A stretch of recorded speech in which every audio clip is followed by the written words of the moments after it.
Assalamu alaikum dear students. How are you? I hope that you all are fine and safe at your homes. Okay, now we are going to learn some introductory activities of textbook page number 1.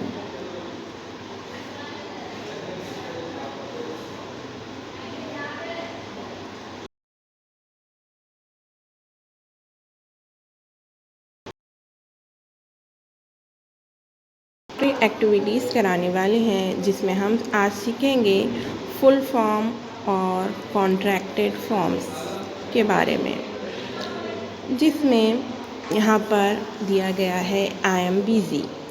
तो I am busy को short form में किस तरह से लिखा जाता है यहाँ पर बताया गया है, जो कि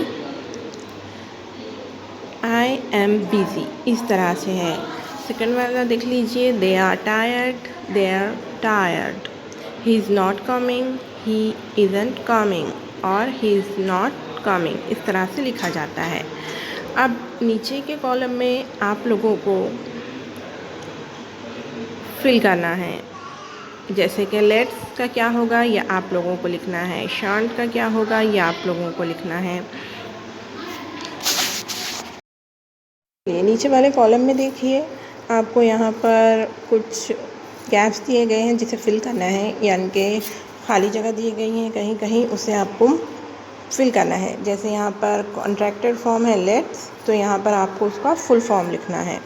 तो कहीं ये थर्ड वाले में देख लीजिए, यहाँ पे कॉन्ट्रैक्टेड फॉर्म नहीं दिया गया है, फुल फॉर्म दिया गया है, यानी कि दे हैव, यानी कि आपको उसका शॉर्ट फॉर्म लिखना है जो कि कॉन्ट्रैक्टेड फॉर्म होता है।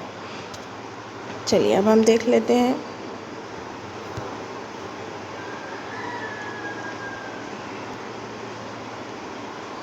यहाँ पर मैंने आप लोगों के लिए कर दिया है। लेट्स का होता है लेट अस, और शांत का होता है शैल नॉट, दे हैव का होगा दे हैव, वैन का होगा वे नॉट, वेयर का होगा वी आर, कांट का होगा कैन नॉट, और वेयर का होगा वेयर इज, वॉट आर का होगा वॉट आर, देयर्स का होगा देयर इज। इस तरीके से ये सारे आपके